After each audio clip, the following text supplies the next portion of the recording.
Good evening, ladies and gentlemen. I anticipate that we have before you the Sea of Christ Zionic effort Yes. outreach. And Yep.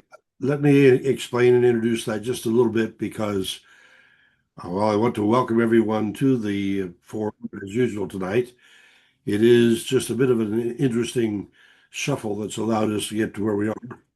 Paul, you stop sharing. Uh-oh.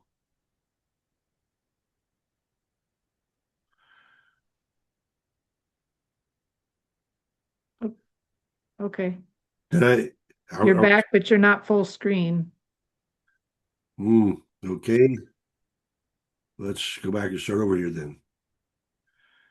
Slideshow.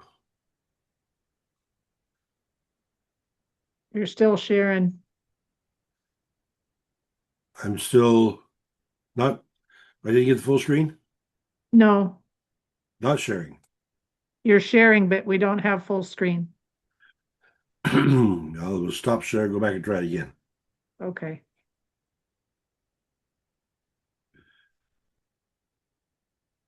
Now do we get There it? you go. Yep. All right. I apparently hit stop share when I was trying to let somebody in, and so my I'll apologies. take care of that. Yeah. Okay. All right. Yes, let me explain just a little bit. We've had a couple of presentations with James Lucas on his remarkable book about the process of developing in Zion. And one of the questions that came up was, what is the Community of Christ doing in its Zionic effort? And so I approached uh, Katie, what's Katie's last name?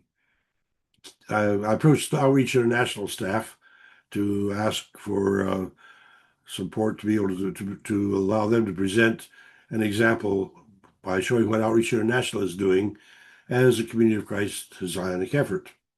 And Katie Lockyer has been very cooperative. However, she took a few weeks to go off to Cambodia on an outreach project. And so, where I thought we were going to be showing this a month ago or more, because she was gone, then I was in hopes that she'd be back to act as moderator. And I have been negotiating, but I arranged to be able to show the dialogue between the leader of outreach, who is Eileen, and a lady from India, who is in charge of the global effort for community development. And the fact is, the outreach is part of that, and so I want to be able to emphasize that the Community of Christ effort is not so much like it had been back in the 19th century, where individual Zionic enterprises have taken place all over the place, but there's much more effort toward a cooperative outreach approach. And so the Outreach International approach tied to the community development design is what we'll be talking about this evening. And I want to explain that Dr. Dennis Lebayan was the one of the field facilitators for many years at Outreach, and a personal friend of mine from the Philippines. And he, I think, is the one responsible for developing the PhD program, which is to say, the idea of Outreach International is to help people build up participatory human development. In other words, let the community decide what the community needs, rather than people from the outside attempt to impose what the community needs.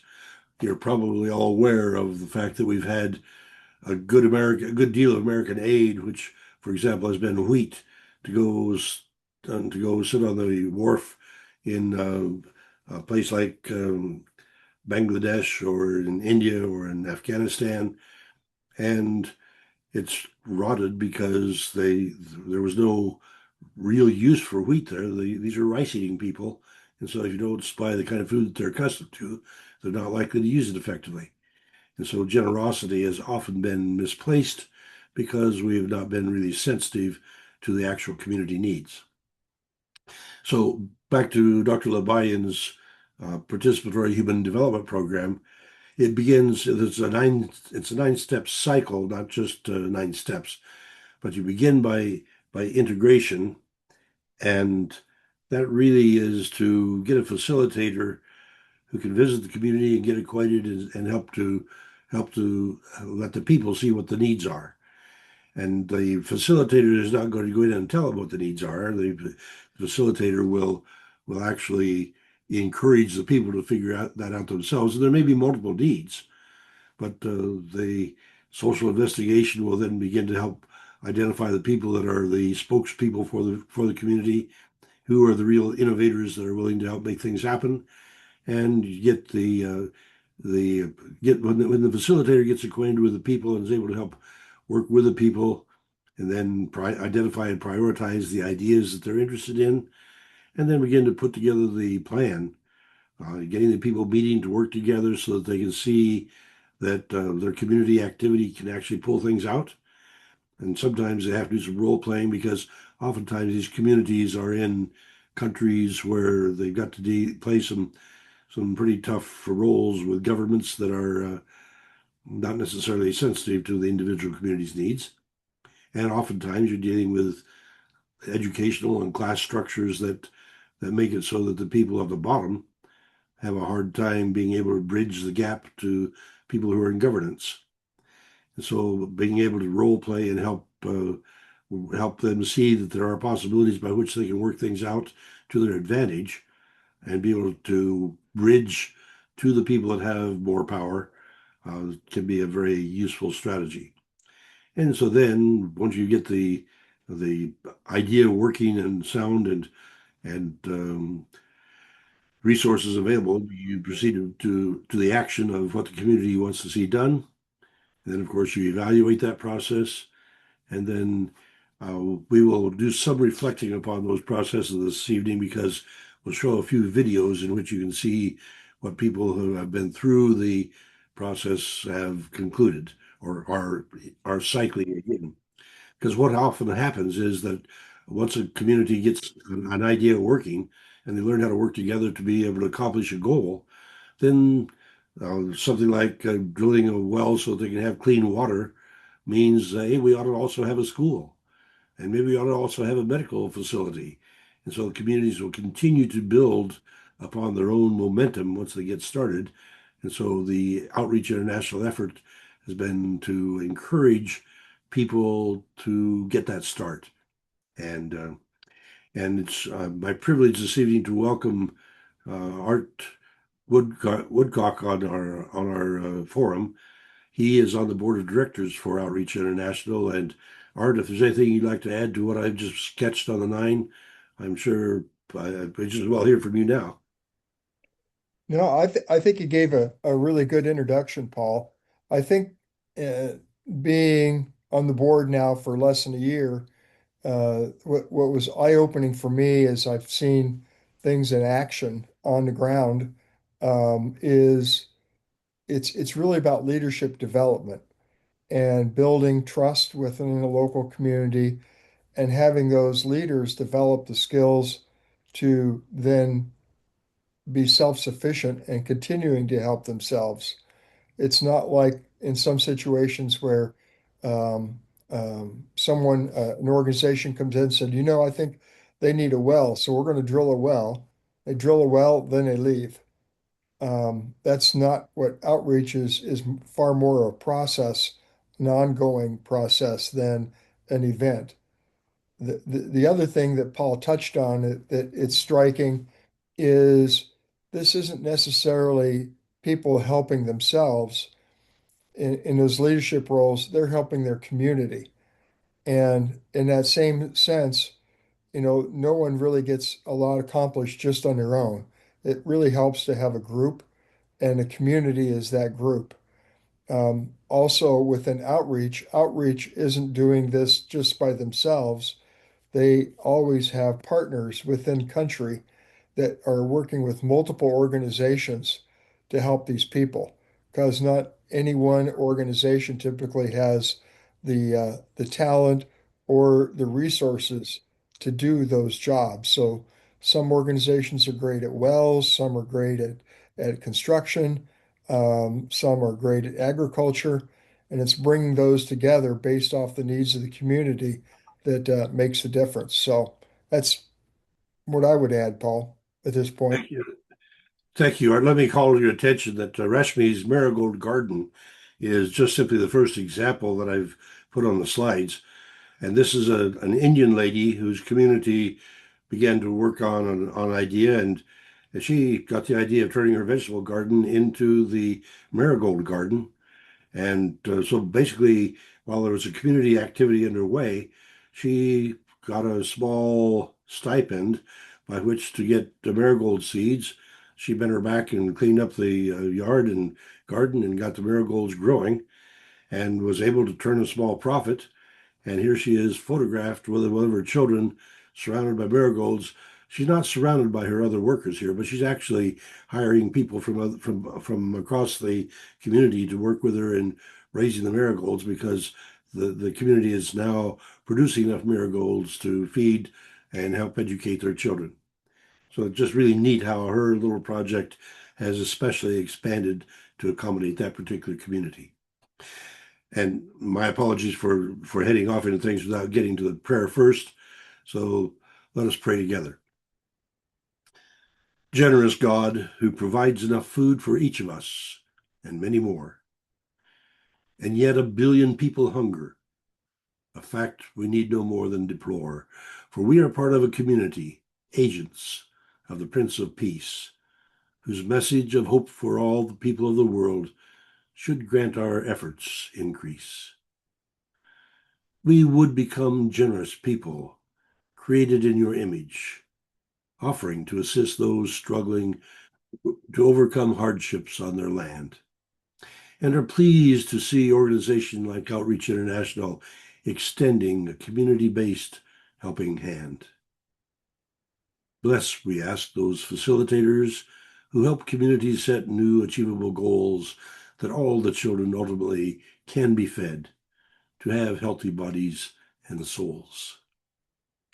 And as we attempt to expand our own sense of community, to bring the majority world into balance, into valued personal unity, we ask your blessing on our Zoom session that our empathy can grow in personal sensitivity.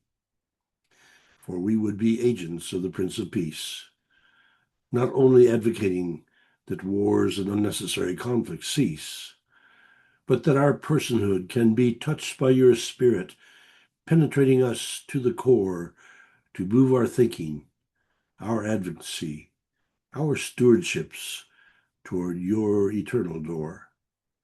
For we pray in the name of Jesus, the Prince of Peace. Amen. All right, I want to move then to Beyond Poverty. And Deb, I think you've got the video on this. Oh, let me call your attention. There's a picture of Art Woodcock that's in Cambodia. Yes, that's in Cambodia. That was just this last month, I think. Yep. He and Katie Locklear and others, I understand, went to help reestablish the bonds between outreach and the local, regional, and national people.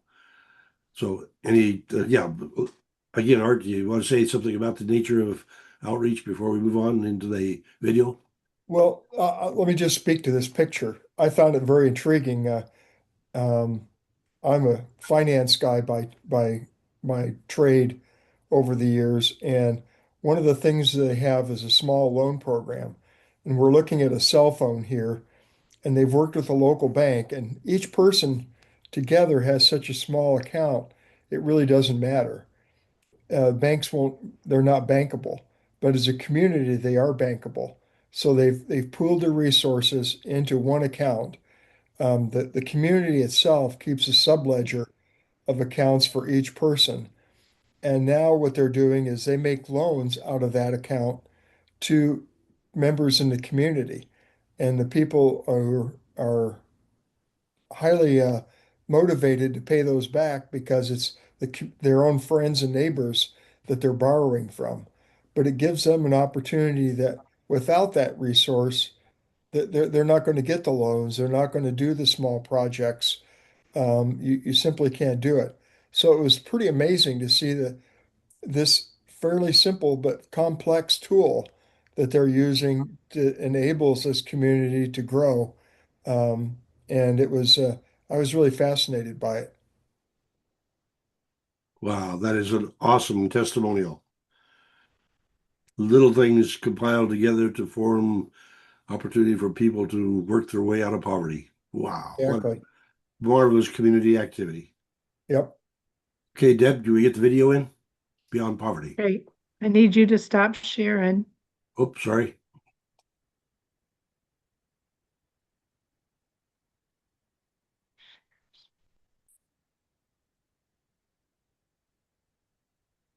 And this is the one you want, Paul?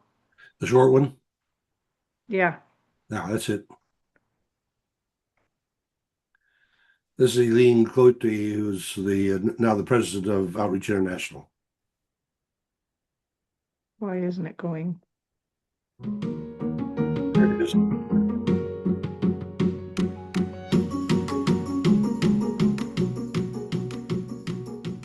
Welcome to the Beyond Poverty podcast, a conversation about how communities solve the problems that have kept them in a state of chronic poverty, and how experts around the world are working to help people improve their own circumstances.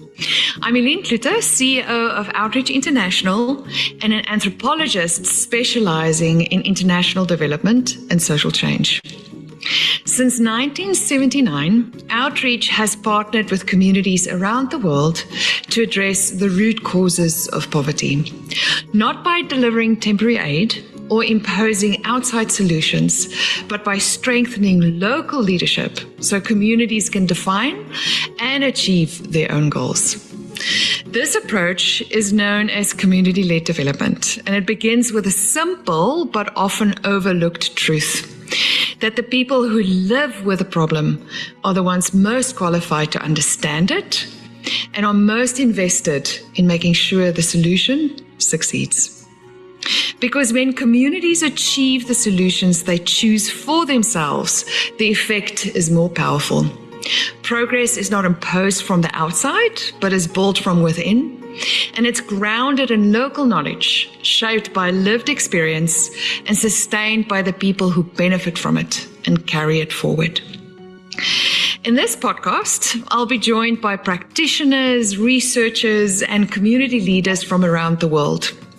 Together, we'll explore the ideas, the evidence, and the lived experiences that shape a more effective and more equitable approach to international development.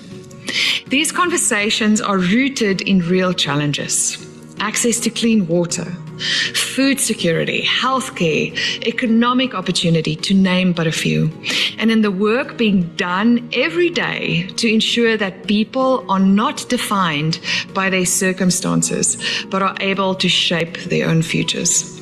So, join us as we listen, learn, and work together to build a world beyond poverty.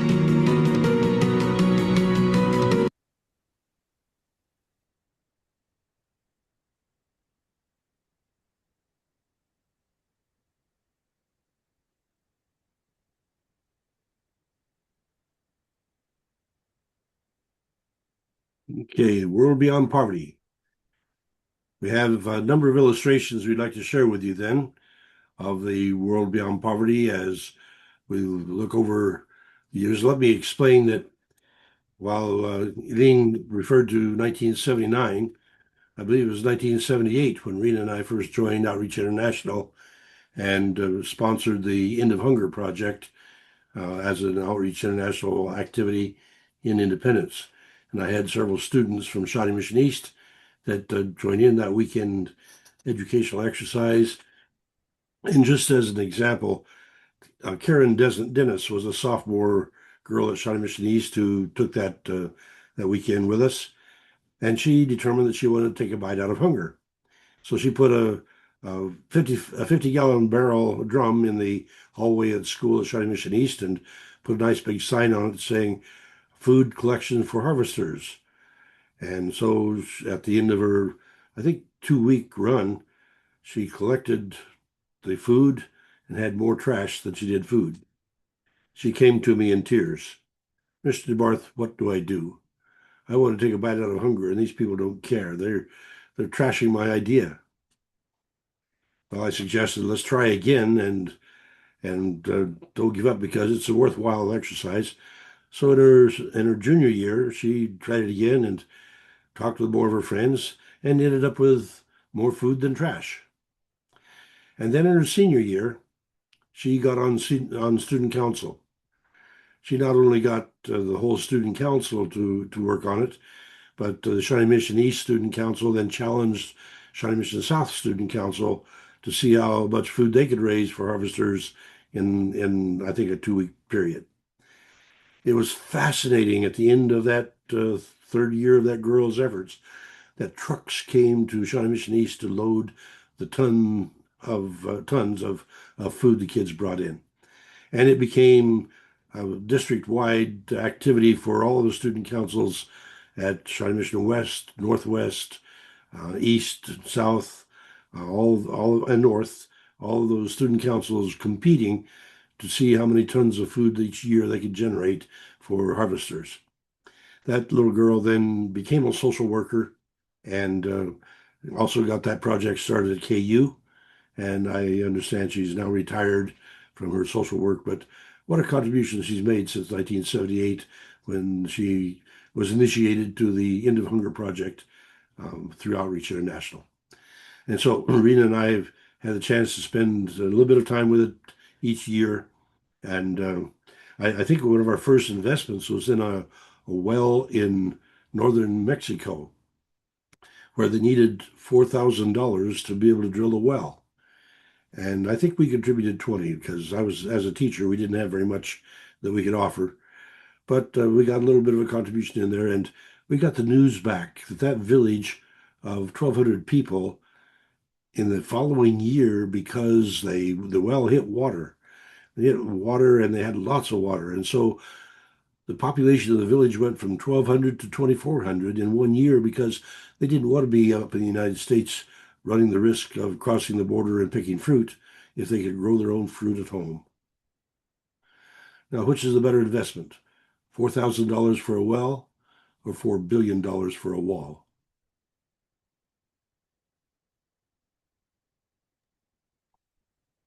Okay, Paul, what did you want me to show now? Your choice. I'll get let's look at the crabs. Okay, And you're welcome to choose the sequence of the others to follow that. But I think this is a good illustration of a community effort that expands.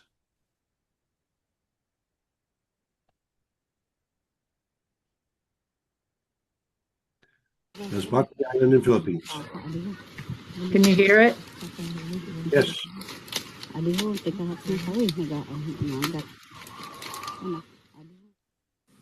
At Outreach International, we work to equip our partner communities with the skills they need to break their own cycle of poverty. We know from long experience that when communities lead their own development, the results are more sustainable than any temporary aid can provide. A wonderful example of this work is happening in the community of Hagmang in Masbate. The generous funding of the program there by the International Foundation has had such a remarkable and lasting impact that the people there will benefit from the program for generations. When I first arrived in Hagmang, I was struck by two things: the deep connection people here have to the ocean and the growing threat to the resources they depend on to survive.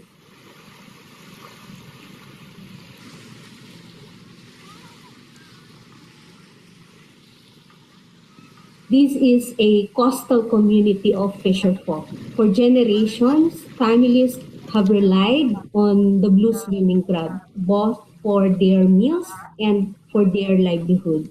But the stability of this way of life has faltered. The impacts of climate change and overfishing were being felt in real and immediate ways. Crabs have become harder to find.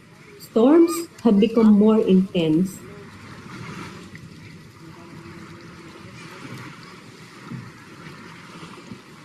So, through the community led development process, the community came together to ask a simple question: what can we do together to protect and fortify what we have and ensure our children will be able to thrive here into the future? What came next was extraordinary.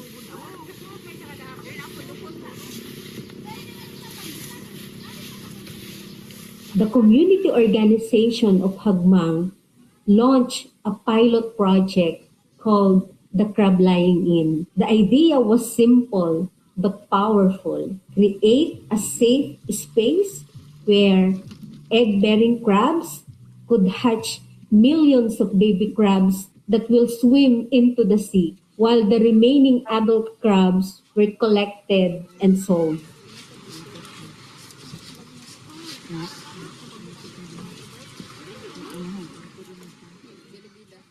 The community designed and built submerged hatcheries, protective cages anchored just offshore. They nurtured the crab environment, monitored temperature, and tracked egg-bearing crab condition. This effort started as a project and then became so much more. It became a living classroom, a community enterprise, and a foundation for conservation driven by those most impacted by the problems this project could solve. And it worked. The egg bearing crabs were protected from the elements and predation. Increased number of baby crabs were being released into the ocean. And as is often the case with outreach inspired projects, positive ripple effects began to spread.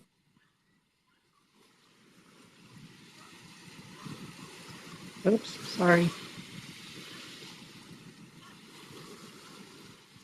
Other nearby villages started to take notice. They saw what the fisher folk had accomplished using only local materials, traditional knowledge, and newly learned technical skills. And they didn't see just a successful crab hatchery. They saw women leading meetings, young people recording data on cell phones and laptops, and neighbors returning to the sea, in this case, not to take, but to give back. Even the municipal council expressed interest in replicating this hatchery model in other barangays. This project became a spark, spreading not through foreign intervention, but through local inspiration, indigenous knowledge, and cultural awareness.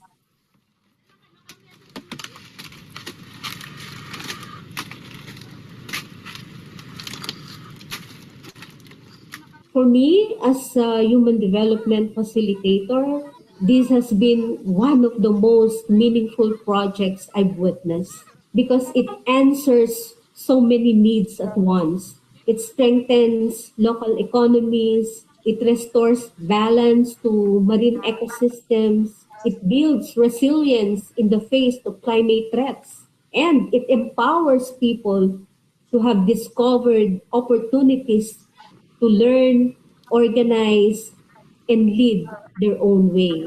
This project is about crabs, yes, but it's also about something deeper. It's about a community remembering their own power. It's about preserving local culture and identity through stewardship. It's about saying we belong here and we have the ability to shape our future.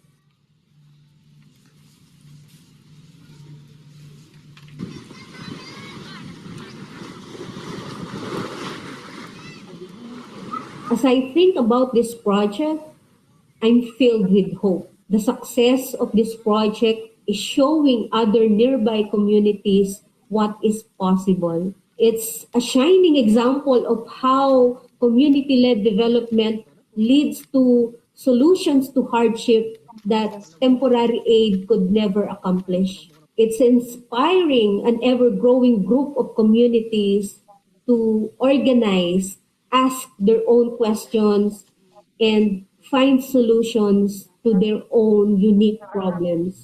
We're preparing to expand this initiative to more coastal communities across Masbate, places where the ocean is life, but where that life is increasingly fragile. We're carrying with us not just materials and tools, but stories, experience, and evidence of what happens when local people lead the way.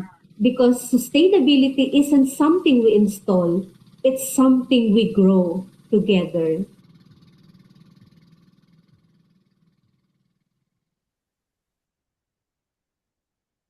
Wow. Isn't that neat to see people growing together? I find that just so exciting to see the ability of people so resilient, able to look at a problem and say, we have the resources by which to fix this. Yeah, we may need a little bit of outside help, but uh, if we get that line, if we can get those boxes made, we know our crabs, we can help to propagate them and make it so that our world survives. So our children want to stay in the village and on the sea and continue the traditions of our life. Wow, that's so neat. We will allow people to interrupt with other questions and comments any way through while Deb is getting the next video lined up. Blair, is that a hand up? Okay. All right.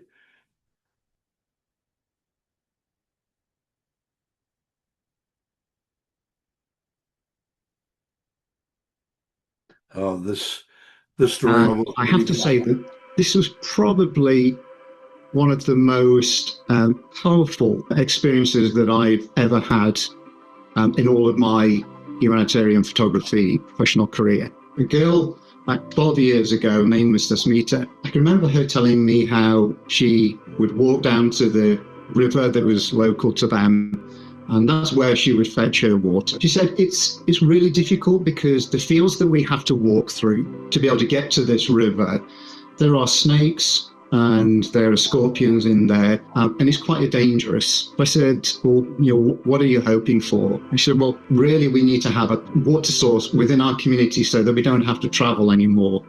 Well, as I saw her 12 years later, I said, well, did you manage to get the pump? She said, well, yes, we did, but come back to my house, me and my family, and this was her beautiful daughter.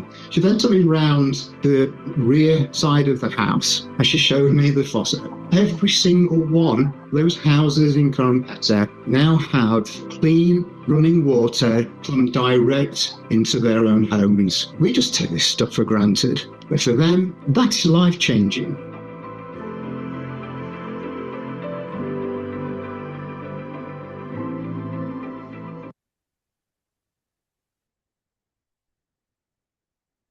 Life-changing.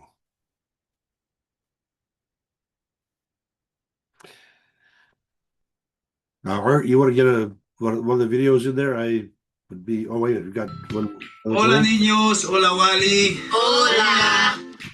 Bueno, mi nombre es Juan Zoli Vázquez Beizaga.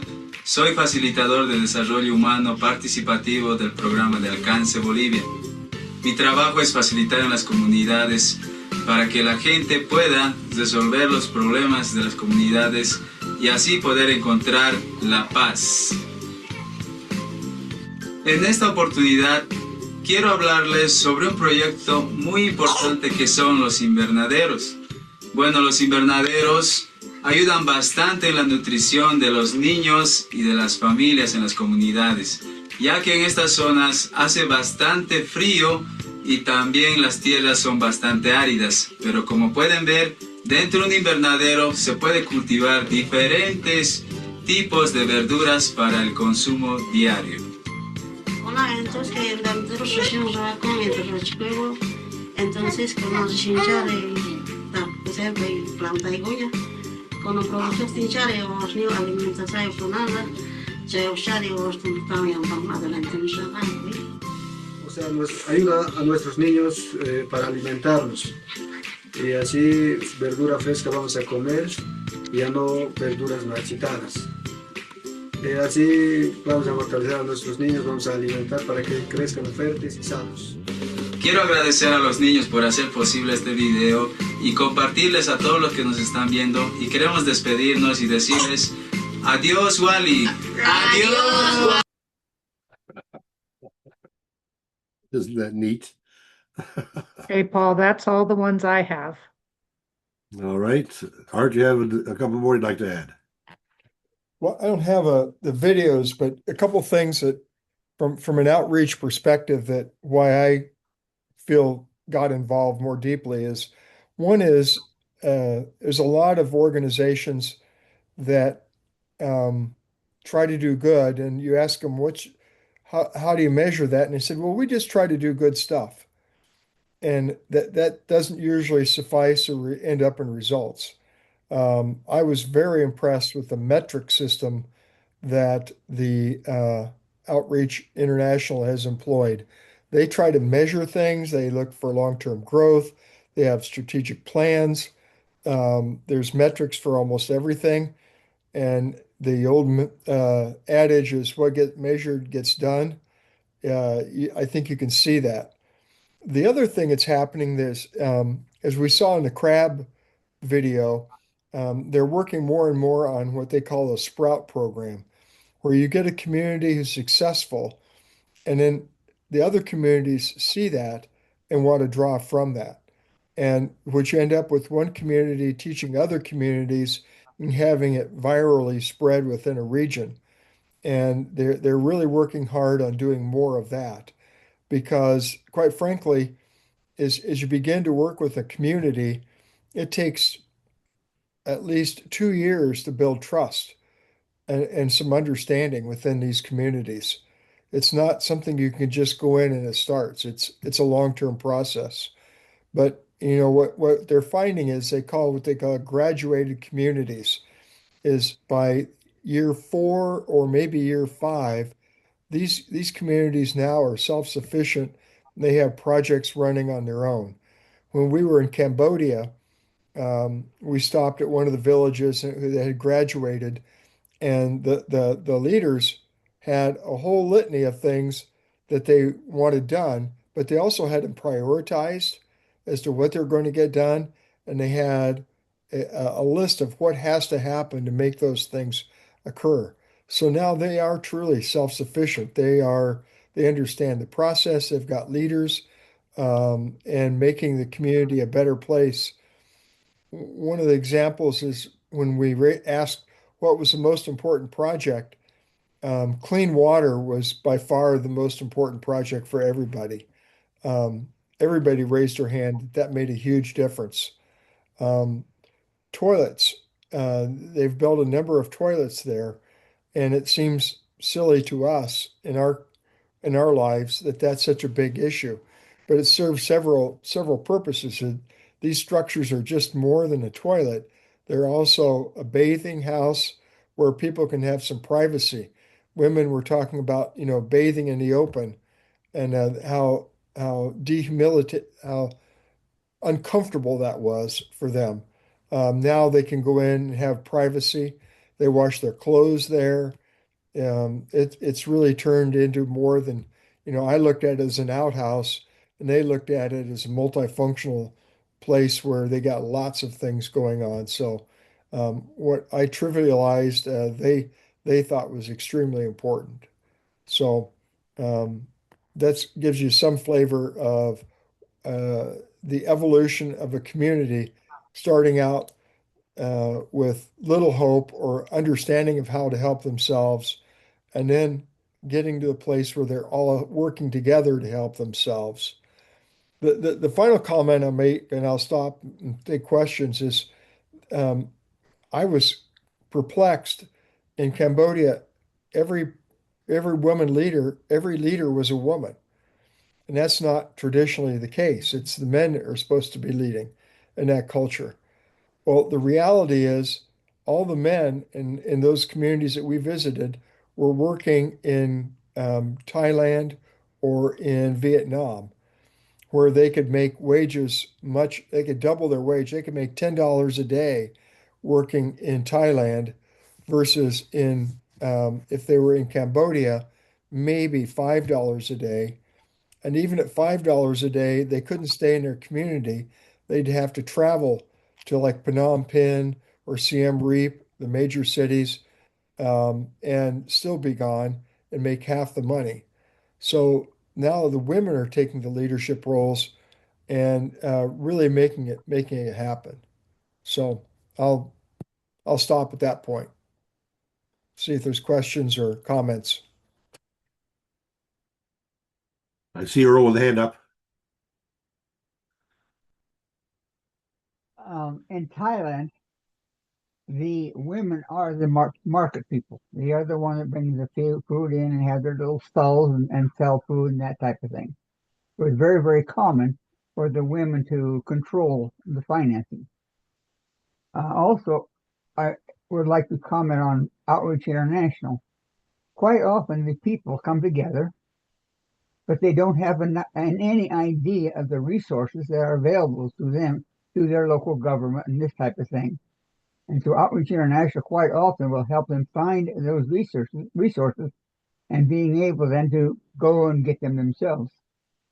I find it very important there for these communities. You know, Earl, one of the things I was sort of astonished at is getting those resources is right from government communities, but these people aren't used to be having any power. And how Hmm. do you ask for stuff? And they go through rehearsals. They practice it of asking for stuff. And it's stuff that they should be getting anyway, but lots of times governments are not doing it, and they have to have the confidence and the ability to ask for it to get it. And so it was really interesting to me to hear how often they went through rehearsals before they went to a government agency or another nonprofit to get those resources. Okay, Jim Lucas has his hand up. Go ahead, please.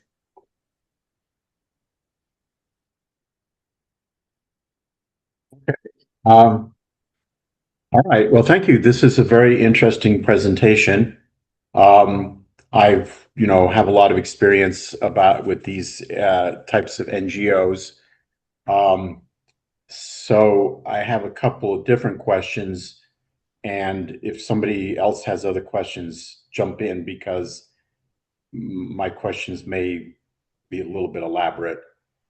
First of all, All right. and I'm glad we have Art here because he's actually hands-on involved with the organization, he may know the answers. So first question, just to get a little bit of background, this organization has been operating since 1978 or so, or in the 1970s? That's correct. Okay. Was this founded as an effort of Community of Christ primarily, or was this an existing organization that people from Community of Christ have joined in with to advance its work? It originated with Community of Christ, and we've moved forward, it's sort of evolved. It's beyond Community of Christ today. So, as an example, on board members, um, I think there's still a slight majority of board members who are Community of Christ, but also reaching beyond just our Community of Christ church is looking for board members with specific skills and talents that they can add to this. It would maybe not be available within just the Community of Christ. So it's sort of evolved that direction. Does that make sense, James? Yeah. So let me add to that though, James, because the Apostle to the Poor, Charles Neff, was the primary mover behind the organization of Outreach International, and I had the privilege, the honor of considering him to be my mentor. um, I actually, well, he was such a dynamic person, and he got in trouble with church administration because his dynamism was insisting on doing things for the poor that were stretching beyond what the church budget was ready to handle. And outreach was one of those kinds of things, but by expanding it and making it beyond the church, then it has been able to have support. And for example, when I've had the annual luau fundraiser for the school in Haiti through Outreach International, I've had significant contributions from the Jewish community because I had Jewish students whose parents saw the benefits of it and wanted to contribute.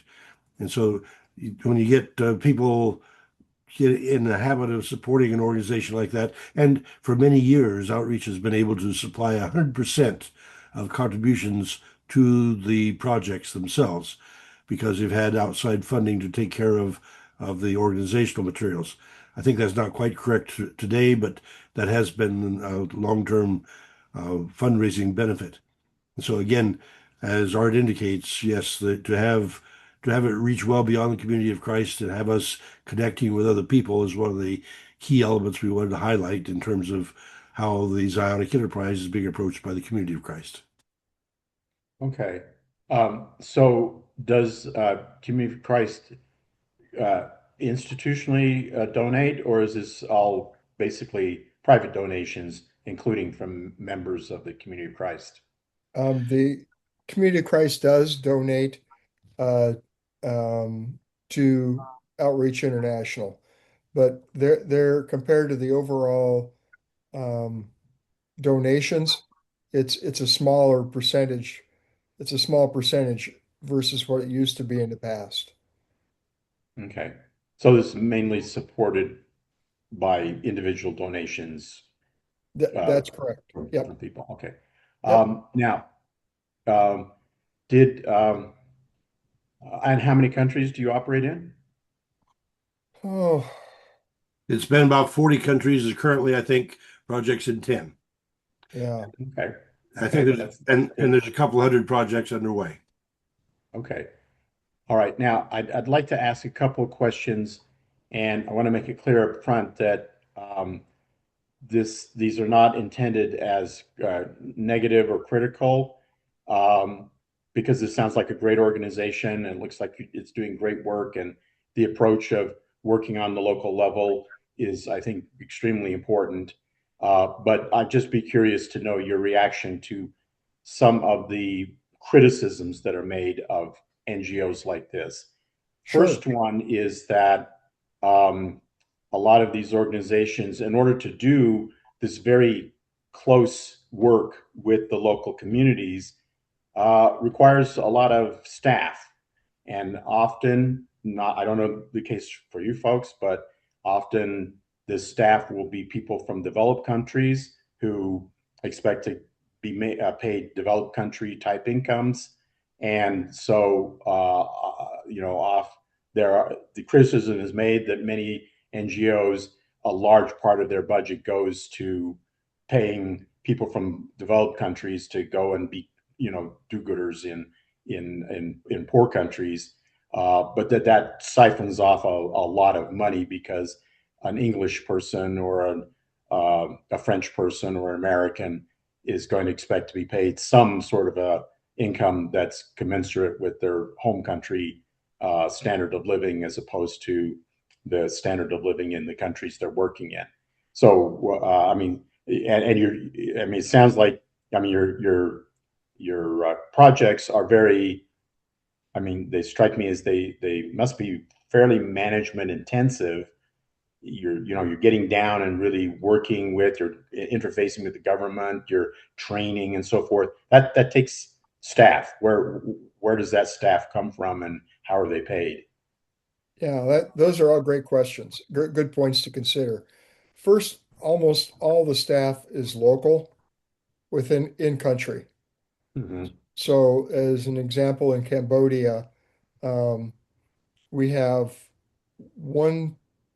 two people, I guess, that oversee projects in Southeast Asia and that are resident in Kansas City. Everything else is being done locally. So we're working also with other organizations that that are attached to nonprofits, NGOs within the country. So you have to be careful who you're working with for sure. But again, the staff at Outreach is really small, and the people who are working with the locals are all local, not from, they're not coming from Kansas City or Chicago. Okay. I can't give you the percentages though. I wish I could, but I can tell you in gross terms it. And Okay, I can give you some history on that, although I don't have the actual facts lined up in front of me. But during our previous administration, Dr. Heron was able to secure the office costs, the staff costs through an individual organization that chose to make that contribution to Outreach International as their donation. And that allowed us to have 100% of contributions going to the projects then. In the earlier years, that figured varied between 85 and 90%. I think it never got below 85%, and it pretty consistently stayed at 90 to 95% of the income was going to the projects, not to staff. Okay. Now, you mentioned in the video about Cambodia, the lady mentioned that there was a stipend made available so the community could afford a cell phone account, and that was using the cell phone to then connect with, the larger world and marketing and so forth, which is something that I'm definitely familiar with. My question is, does this organization run as a formal, steady part of its operations, a microfinance operation, or are the microfinance type loans to the community, are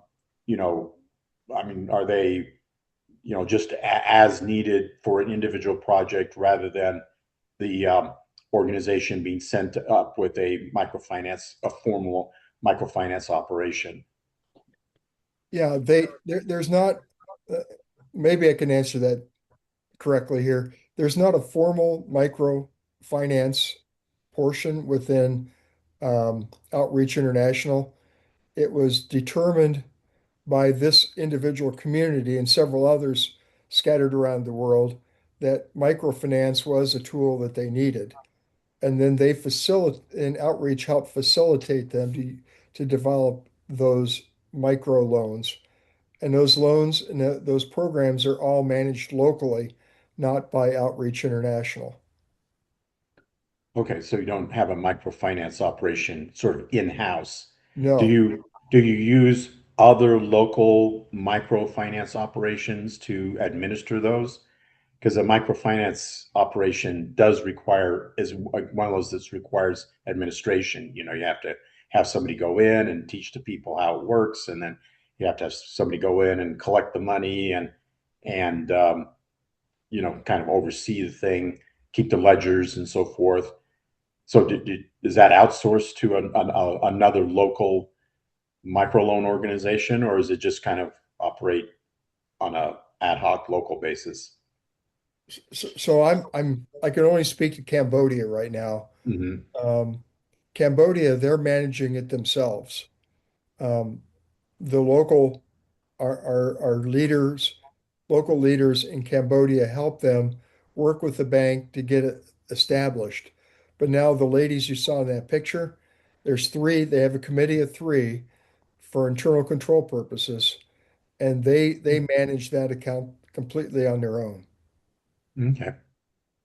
Okay, but in other words, microloans are not part of the standard uh, operating methodology of the outreach. outreach it's flexible and the programs may not require a stipend and it may not involve any kind of financing. That's Depending on the correct. local thing. Okay.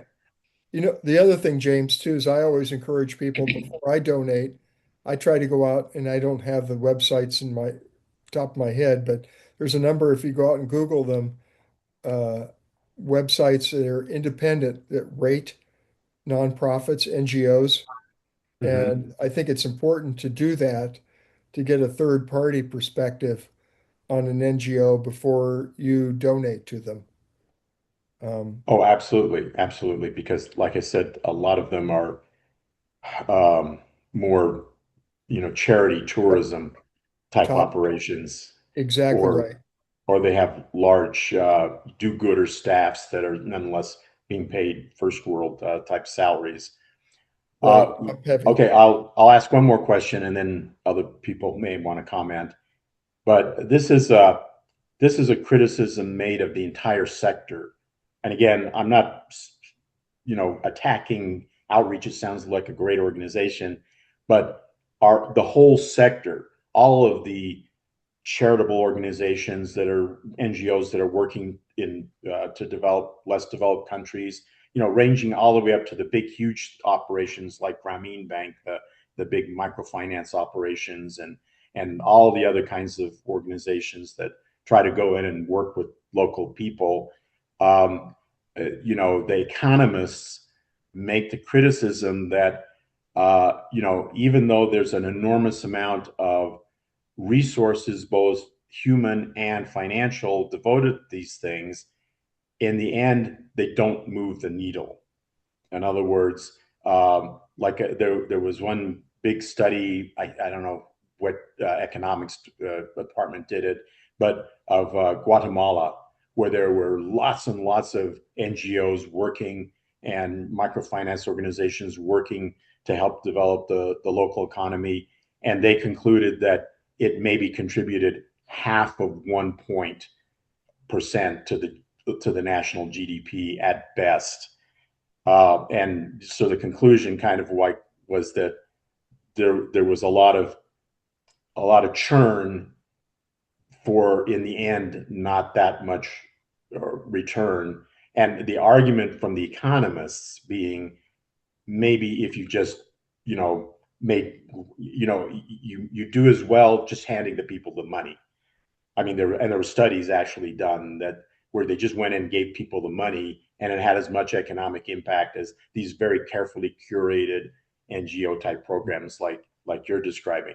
Now, Yeah. I've got objections to these studies, and I'm sympathetic to the efforts of people like you, but I was just wondering if you had encountered this kind of argument and what Outreach International's kind of response to it was. Yeah. Well, I got a couple comments on that. So do I. Yeah. First, I'm just personally opposed to giving stuff to people because then it's usually worth exactly what they paid for it. I like to see people with sweat equity and making it self-sustaining versus just giving it to them. Um, an example, one of my friends, and they were soliciting me for an organization in South Africa, and they were telling all the things they were giving the people. And I asked them, so if you went away today, how long would it be before it reverted back to the way it was before you got there? And they gave me the honest answer, 6 months. So Mm-hmm. it's basically a giveaway program. Mm-hmm. And what we're trying to do within outreach is develop leaders that can make it more than that, um, and make it self-sustaining.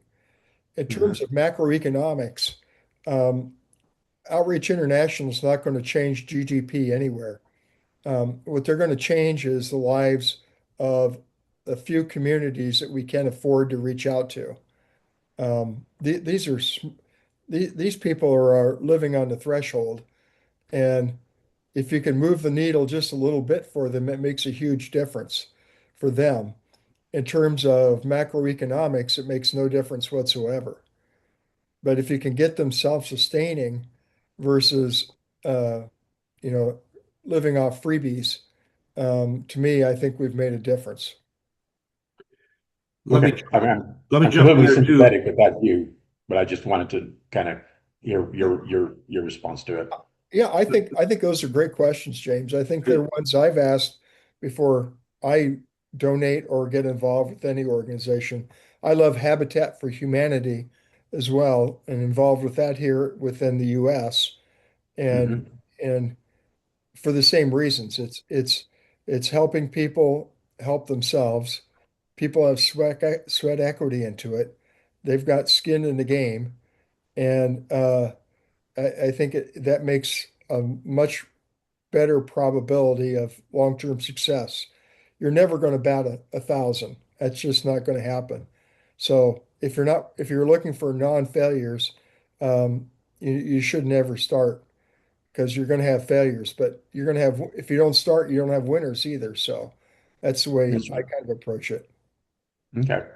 Hey, Brother Lucas, I want to offer you a quick challenge because I believe you used the phrase less developed world, which rings a little bit of being the third world, or sometimes it's just simply the South versus the North, whereas the North tends to be the economically advantageous and the South the impoverished, or sometimes we simply refer to the impoverished. I had a 40-minute or 37-minute video that I initially was going to show with two of the leaders of this community development process, and they would have highlighted for you that we're talking here about the majority world. The majority of the people in our world are actually in an impoverished condition. Mhm. We have 1 billion people that are trying to make it on poverty standards, absolutely, and $2 a day. oh yeah, over half our world's population is fundamentally Mhm. poor. And Mhm. so that's the majority world. And that's the world that outreach is trying to help here by helping them one community at a time.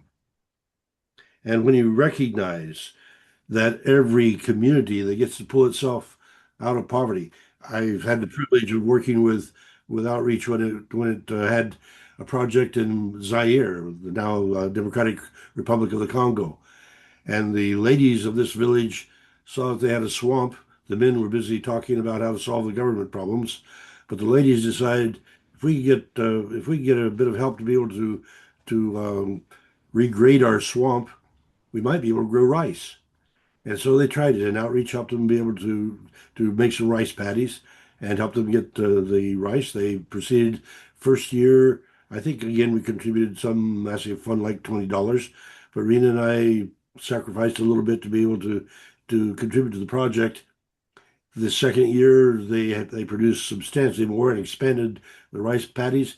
And in the third year, we received a little packet of rice to say thank you because now they were feeding their children. They were putting their kids in school. These ladies in Zaire had transformed the swamp in their community into rice paddies and were prospering because of it. At very little economic involvement, investment from outside at all. In Uganda, we contributed to another community that they decided we want to learn to be able to cut stone and work with stone. And they proceeded to therefore be able to build houses for themselves. Their neighbors saw that they were able to build houses for themselves and hired them to build houses for them. And that Ugandan community of stonemasons raised their community out of poverty by by working in stone. There's so many stories here, so many variations on the theme, but let the people decide what it is that are the priorities and move to accomplish them. And in the process, they're undoubtedly going to provide clean water for their kids, educate their kids, because those are priorities for everybody. And if we meet those priorities, look how much less costs to feed kids than it does to bomb them. And Mhm. the one thing I'd add, James, too, there's some countries where we have had to pull out of with outreach. where the government makes it basically impossible. It's a safety concern for those working there, and it's a concern that the money you give isn't going to the people, it's going to the government officials.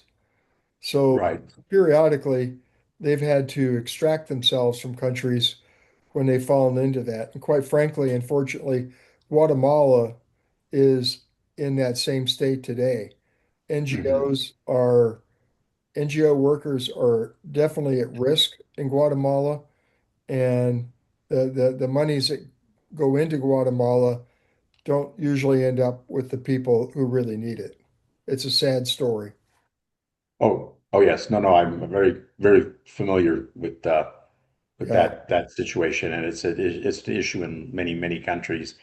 yeah. So let me ask another question, which is, so you're in a lot of different countries, you're doing very varied projects, which are based on the initiatives of the local people, which is all very good.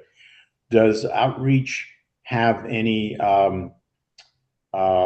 does it make any efforts to have any supra organization or at all? In other words, do you try to link up various communities in the same country to trade ideas and trade resources and stuff, or are each of these projects kind of isolated to a particular community?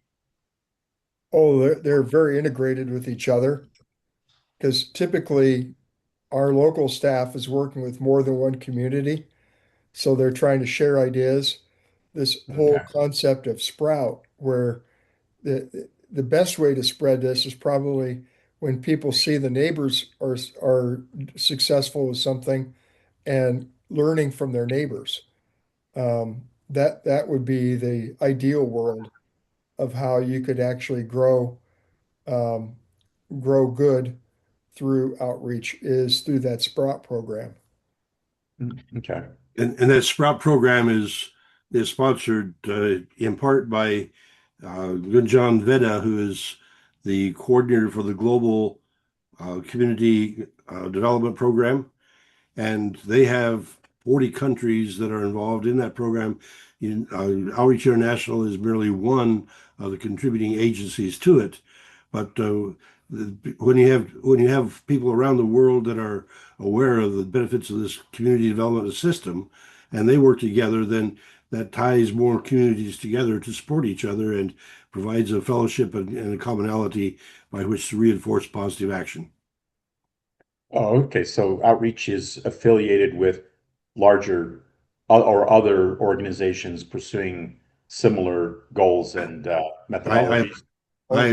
I was going to show that video, but the fact that I think it's 37 minutes and I actually cut it down to 15.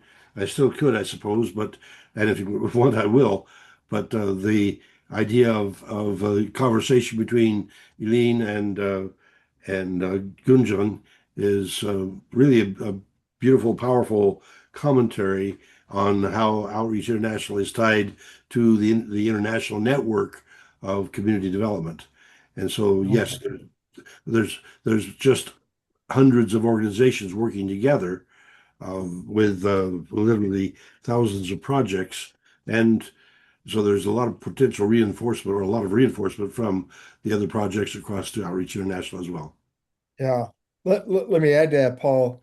It's outreach by itself is really working on the leadership side.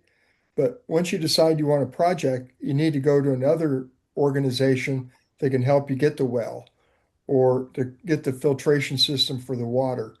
Um, so it's a whole network, and just like within a community, it's not just the individual, but the community working together. I like to think of the NGOs as we're a community working together to try to support each other, because you can't be all things to all people. And so I think that by pulling off the expertise of some of the other NGOs really makes it much more feasible, and because our budget is pretty limited.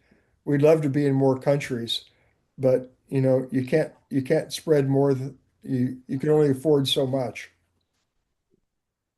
Yeah, I mean, you so in other words, if you if a community wants a well or a water system, you don't, send your own people in to do it. You go find another NGO in that country that has done this before and say, okay, could you come and help this community? We'll provide some funding and could you come and help this community build its own water system because you did it in the province next door. Yep. And so you guys know how to do it in this particular climate and terrain and so forth. Yep. Either another an NGO or a government organization. Right. I was surprised at within one of the communities I visited, there were two habitat homes. And I didn't even know we had any affiliation with Habitat, but Habitat had constructed two homes there. Okay.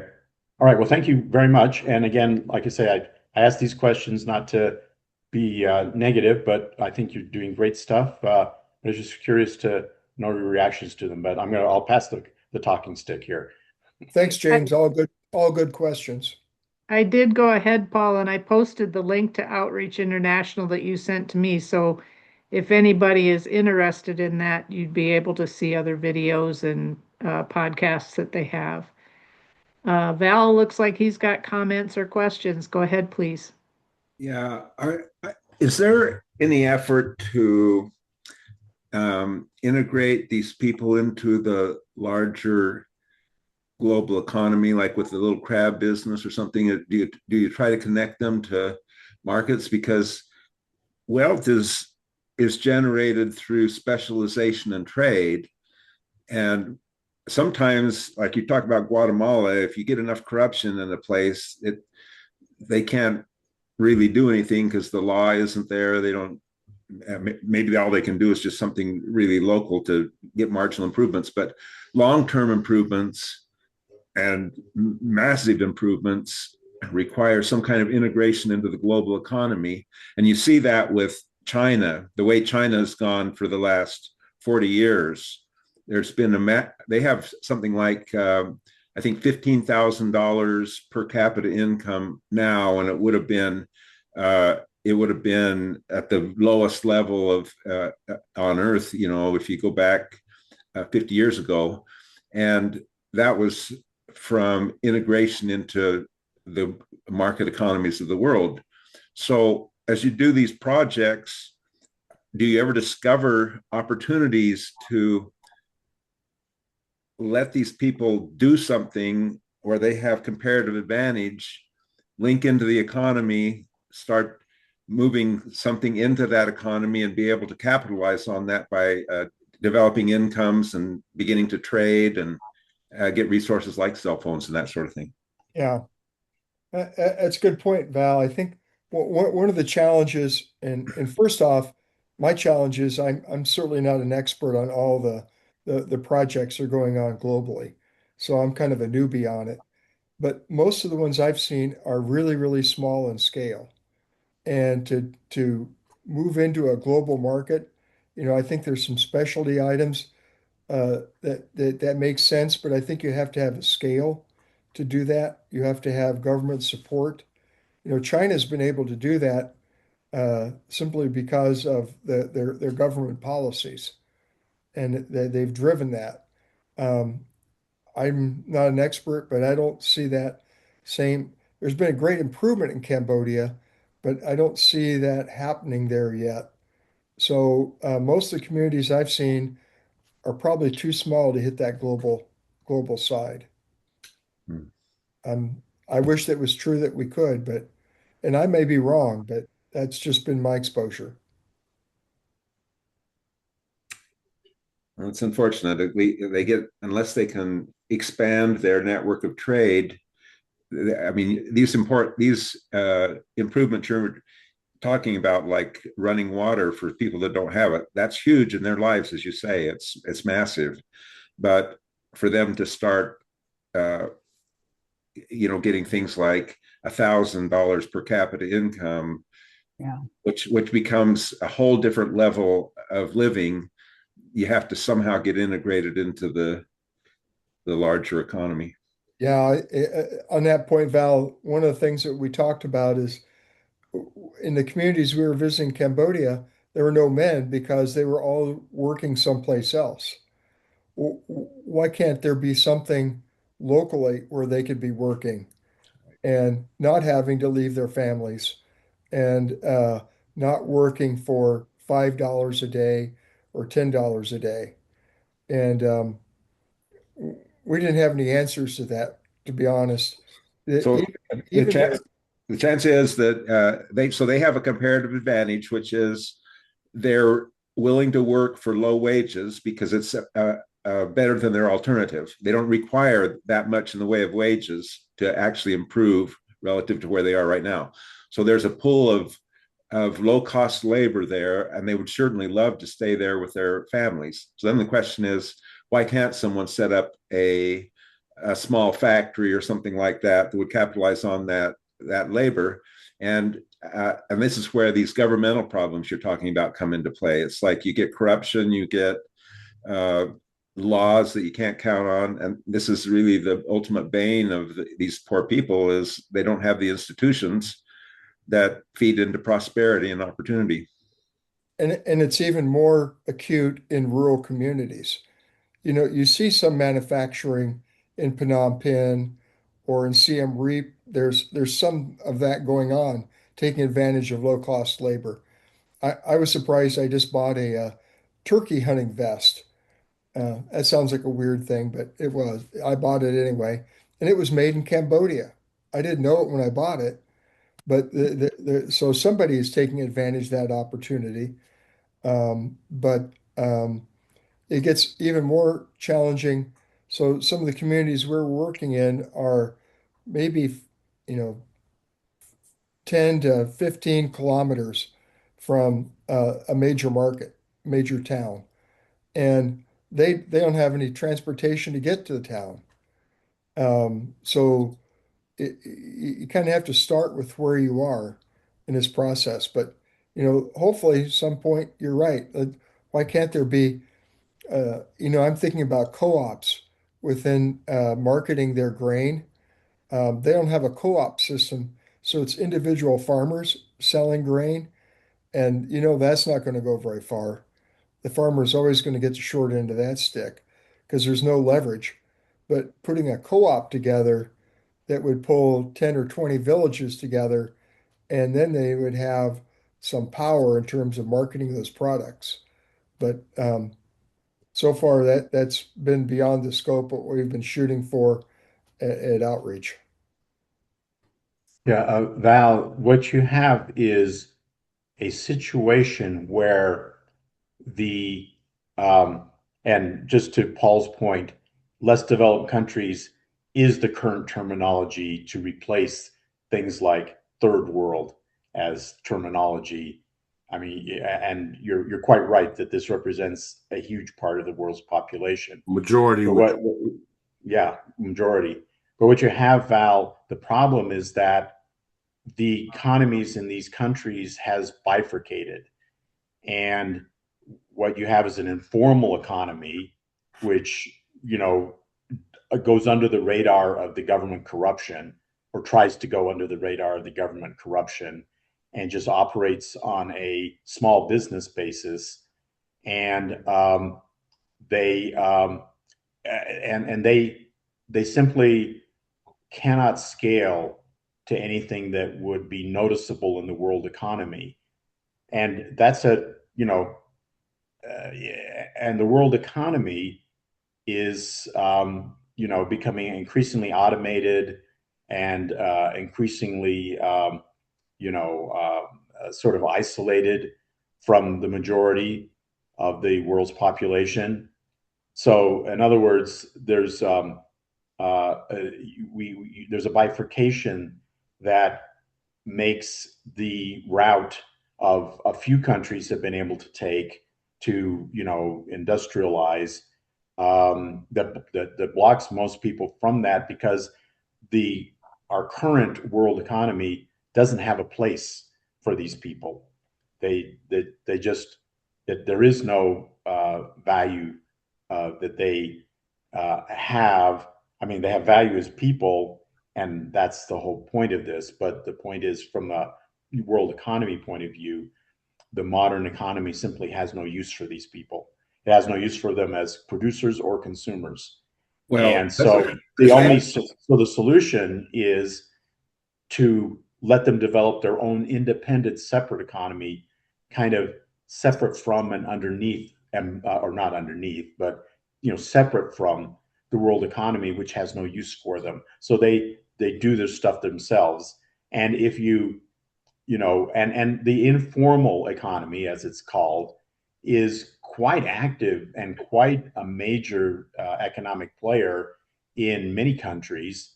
And it's organizations like Outreach here that are going in and basically, trying to assist the people in the informal economy to function more efficiently and to function more effectively.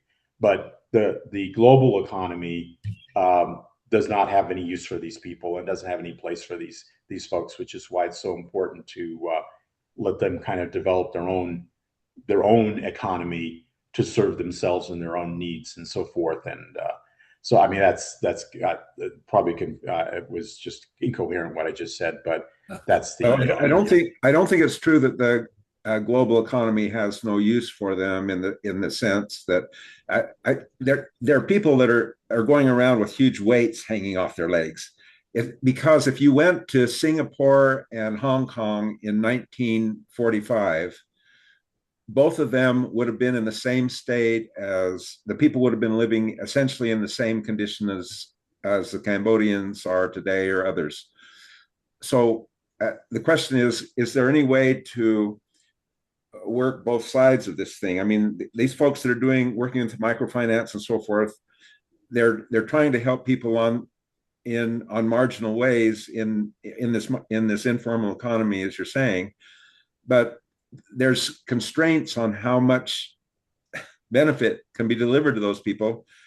And if you take someone like Lee Kuan Yew, the leader of Singapore, who just had a vision and put in place honesty and good institutions, or what the British did in Hong Kong when they controlled it, that kind of thing, it's not that these people don't have the same human entrepreneurial capabilities, drive, and so forth that anyone else would have. It's that they have social structures and corruption and so forth that just are huge taxes on all their activity.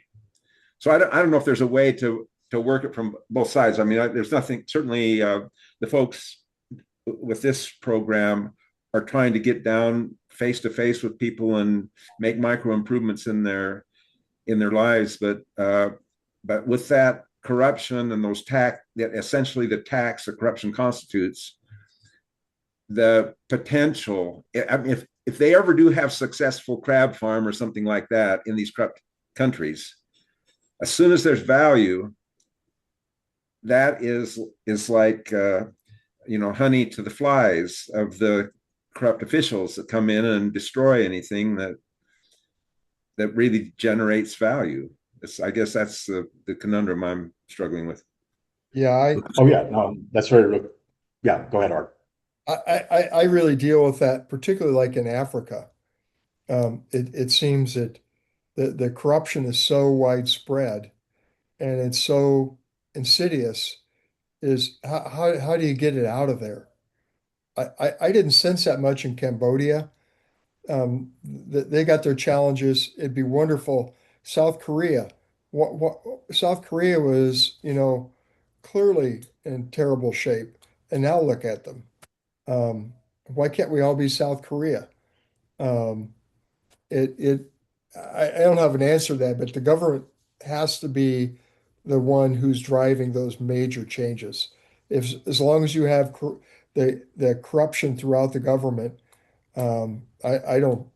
It's hard to have hope. That's where you have to start is insecticide and spray the government down and get those bugs out of there. That, that's my 2 cents worth. I don't know if that's true or not, but that's what I think.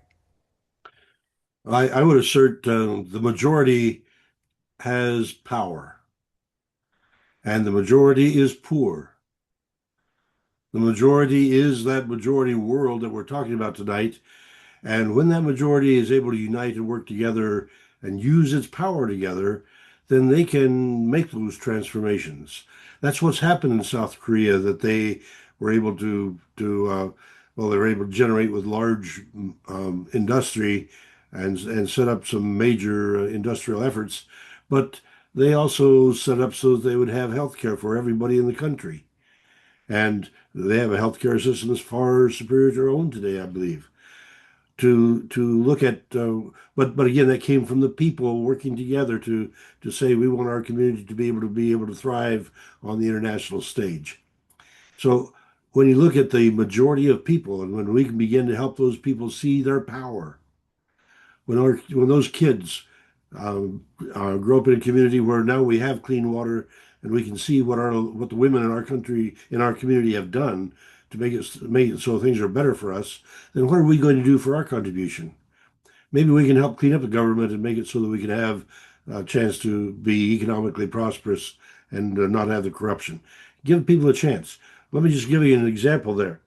In northern India, there's an outreach project that was mentioned in the dialogue between Eileen and Gunjan. There was a lot of corruption, where girls in particular were being harassed and kidnapped. And so the young people proceeded to put together their own simple little project by which young men would blow bird whistles, and their bird whistles would call other people's attention to the fact that here was somebody in jeopardy. And so by simply having the young men agree to use their bird whistles to call people's attention when somebody was being jeopardized, they dramatically reduced the number of captives that were taken. And another example would be in northern Nigeria, where Boko Haram has had such horrible violence, with Boko Haram taking the girls and capturing them and marrying them and so forth. But Boko Haram has been confronted with a bunch of people who got a five. What was it? I think it was I think it was. Well, I'm trying to remember. I've got notes on it here, but I think it was a $5,000 grant, and so they gave people 3 days of training to watch the polling places to make it so there would not be polling corruption. They reduced the polling corruption for 90 million people. And to be able to do that and get a government that was a government responsive to the voice of the people has been a major change for the Boko Haram to have to address. And so when young people, and in both those cases, we're talking about young people stepping forward to use their power, to unite their voices, to make it so that their democracy, their majority, could begin to be heard. There is hope. And we are people of hope. The gospel is a gospel of hope. And for us to be able to help people to generate that hope, to magnify it, to encourage it, to feed it, that's part of our calling. And so to simply believe in the people and to believe that if you give them or if you can help them to see their hope being inspired and sustained, there is the answer. I'm confident that the people will want to take care of their own children and feed them, educate them, do the best they can to provide for them in the future. As a matter of fact, our own country, we're seeing a failure on that regard because we're dealing now with a generation that doesn't think that they can do as well as their parents did. Come on. What's happened to our sense of hope?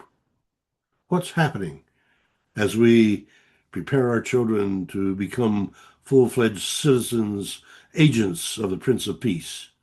We have a responsibility, ladies and gentlemen, I believe, to step forward and encourage the agency of the Prince of Peace so that people can propagate the hope.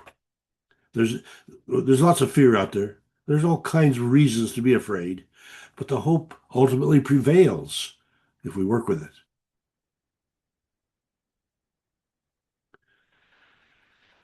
You got my sermon there now. That's 9:30. We have opportunity for any more questions or comments. I think we've there's a lot more opportunity to see videos and the updates on the Outreach International webpage, if you want to go there, I would encourage you to do that. But please, ladies and gentlemen, the community of Christ is small. Outreach International is small. But dynamite comes in little packages, and it can do some pretty big things. Let's not be underestimated. As agents of the Prince of Peace, we have a lot of power. I think Deb sent around the website on the chat. Yeah, I put it in there. Hopefully y'all could see it. Okay, great. Thank you. Mm-hmm. Art, you're muted. Art, you're muted. I just added to the chat, if you'd like to donate to Outreach International, you can go to the website. Any small amounts would be greatly appreciated. And if you do your research before you give your money, it's always my motto. Thank you, Art, for joining us this evening, particularly on short notice. It's such a blessing to be able to have somebody with a fresh background come and share. And thank you so much for your contribution to our forum this evening. You're welcome. Thank you. And God bless you and Outreach International. All right. Thank you. Good work you're Thank you, doing. James. Hey, and James, notice that when you brought up the topic about what we're doing to build up Zion, that it's a topic that just has an awful lot of interest in it. Still, people here at 9:30 anxious to see just what's going on, because our ways of approaching it are a little different, perhaps, but the concept is still alive, and that concept is the hope of the world. I'm just really convinced that we have a major task ahead of us. We need to be working on it every day. Okay, 100% agree. Well, it is 9:30, and I do get to make the trip to Iowa by 10 tomorrow. So let me sing and invite anybody that wants to continue to chat afterwards. Brothers and sisters of mine are the hungry, who sigh in their sorrow and weep in their pain. Sisters and brothers of mine are the homeless, who wait without shelter from wind and from rain. Strangers and neighbors, they claim my attention. They sleep by my doorstep, they sit by my bed. Neighbors and strangers, their anguish concerns me, and I must not feast till the hungry are fed. People are they, men and women and children, and each has a heart keeping time with my own. People are they, persons made in God's image, so what shall I offer them, bread or a stone? God of all living, we make our confession. Too long we have wasted the wealth of our lands. God of all loving, renew our compassion and open our hearts while we reach out our hands. Thank you for joining us tonight. May God bless you.